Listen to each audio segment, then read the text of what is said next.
Assalamualaikum warahmatullahi wabarakatuh. Alhamdulillahirabbil alamin. Allahumma sholli ala sayyidina Muhammad wa ala ali sayyidina Muhammad. Amma ba'd. Kepada seluruh saudara-saudaraku sebangsa setanah air, kali ini saya coba komentari tentang mari kita dengar sebagian kelompok masyarakat berbicara, bahkan mengajak orang-orang untuk melakukan revolusi. Revolusi saya coba artikan secara harfiah bahwa revolusi itu adalah sebuah gerakan perubahan mendasar terhadap kehidupan sosial, kehidupan berbudaya, bahkan kehidupan negara yang sudah ada dalam sebuah negara dengan cara frontal. Karena revolusi bisa dilaksanakan baik melalui rencana ataupun tidak direncanakan. Dan revolusi bisa dilakukan dengan cara damai ataupun dengan cara kekerasan. Revolusi adalah upaya terakhir ketika ada kegelisahan, ada ketakutan, ada keinginan kuat dari sebuah bangsa, rakyat bangsa yang ada di negara itu untuk melakukan gerakan revolusi karena dianggap bahwa pemimpinnya atau pemerintahannya itu pemerintahan yang zalim atau pemerintahan yang busuk, sehingga dilakukan perubahan mendasar terhadap pemerintahan. Maka diadakanlah atau diajaklah orang-orang yang ada di negara itu melakukan revolusi. Di Indonesia,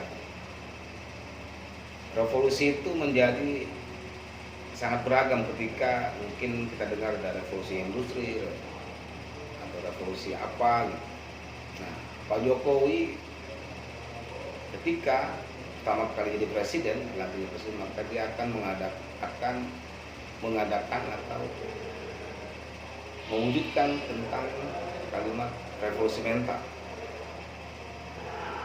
Kalau kita lihat secara seksama, arah tujuan dari revolusi mental yang dimandangkan oleh Pak Jokowi adalah, kalau saya lihat itu adalah revolusi mental dalam hal etos kerja.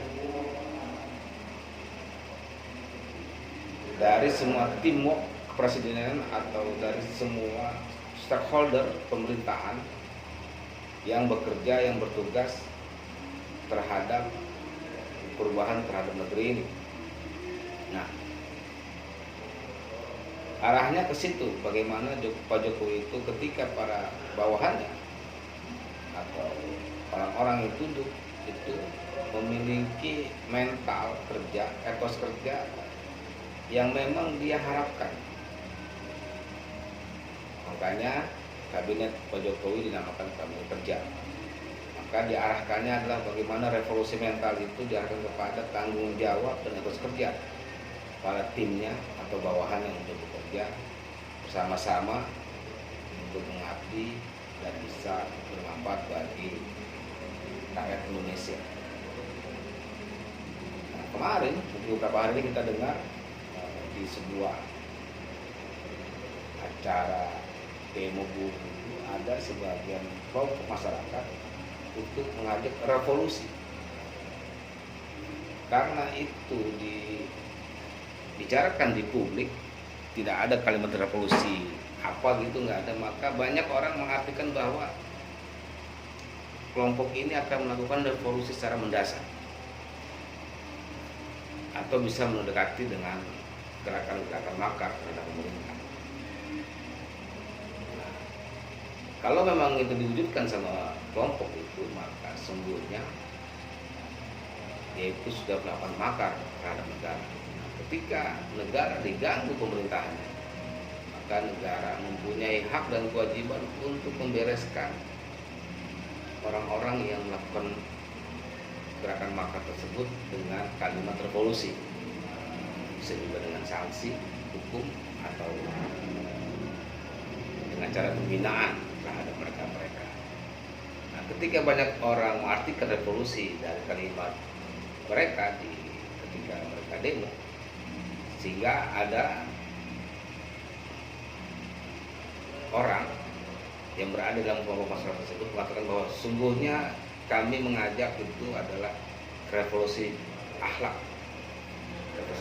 untuk kembali kepada akhlak Al-Quran dan As-Sunnah. Nah, pertanyaannya sekarang adalah, kalau kelompok masyarakat ini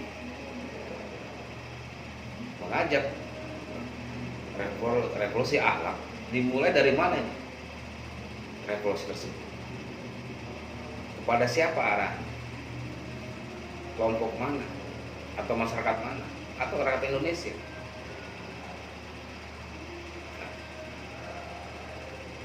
Rasulullah itu akhlaknya adalah Quran. Oke lah. Sekarang kita harus sepakat bahwa kita coba ikuti akhlak Rasulullah secara paripurna, secara kafah. Pada zaman sekarang, saya kok tidak berkeyakinan ada orang yang bisa mengikuti secara persis, secara sempurna akhlak Rasulullah pada zaman sekarang. Karena para sahabat-sahabat Rasulullah juga, Sayyidina Abu Bakar Siddiq, Sayyidina Umar bin Khattab, Sayyidina Utsman bin Affan, Sayyidina Ali bin Thalib, itu juga tidak sanggup mengikuti cara hidup akhlak Rasulullah pada zaman itu. Karena Rasulullah itu akhlaknya sangat baik, sangat mulia, teladan yang baik lah, uswatun hasanah. Tidak semua orang bisa mengikuti akhlak Rasulullah.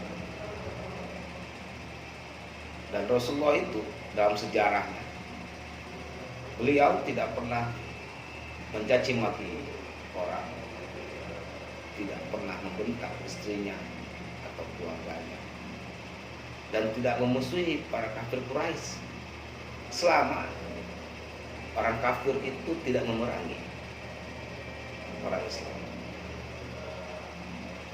Ada rahmatan di alam, ada kasih sayang untuk seluruh alam. Itulah cerminan akhlak Rasulullah SAW.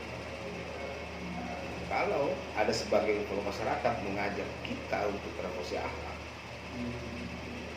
sebaiknya ini bagi semua orang, kalau kita ingin mengajak sesuatu, mengajak orang untuk melakukan sesuatu, maka kita harus melakukan sesuatu itu, baru kita bisa mengajak orang untuk melakukan sesuatu itu. Nah, kalau kita ingin mengajak orang untuk melakukan revolusi akhlak, kita harus bercermin dulu, apakah akhlak kita ini baik atau jadi panutan bagi orang-orang banyak. Biarlah Anda berkaca sendiri, bercermin sendirilah, apakah mereka sudah berikan kepada kita semua sebuah akhlakul karimah, tampilan akhlak yang baik, tampilan yang seperti Rasul. Oke lah, tidak sama seperti Rasul, minimal setengah. Bahwa akhlak itu, adab itu sebenarnya masyarakat dunia sudah banyak mengakui bahwa adab atau akhlak orang Indonesia itu sangat baik dan bagus. Karena orang Indonesia itu terkenal dengan budi pekerti atau akhlak atau etika. Orang Indonesia itu ramah, santun, dan baik. Lalu di mana arah kelompok itu untuk kita mengajarkan usaha? Lalu apakah kelompok itu sudah memberikan contoh akhlak yang baik kepada kita?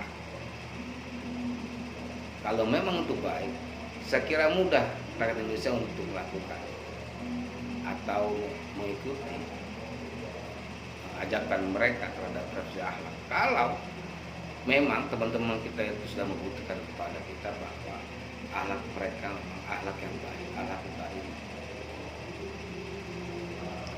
Kalau ada sebagian kelompok atau orang, sekelompok orang atau seseorang yang sudah merasa paling baik, paling benar, dan sesungguhnya itu bukan akhlak Rasulullah. Karena akhlak Rasulullah itu adalah akhlak yang tawadu dan rendah hati, dan tidak secara kasar atau dengan kalimat-kalimat kurang bagus untuk menilai seseorang. Karena hati-hati dengan kalimat revolusi, bahwa apabila sebagian kelompok masyarakat atau seorang untuk mengajak atau menggerakkan orang dengan revolusi, maka sesungguhnya itu sudah masuk dalam sebuah gerakan makar. Dan gerakan makar itu dalam sebuah negara adalah musuh negara, dan negara harus melakukan tindakan cepat untuk menghentikan gerakan makar tersebut. Semoga saudara-saudaraku semua sebangsa setanah air harus memahami dengan bijak arah atau tujuan ketika ada orang mengajak sesuatu kepada kita, termasuk kalimat revolusi. Terima kasih. Assalamualaikum warahmatullahi wabarakatuh.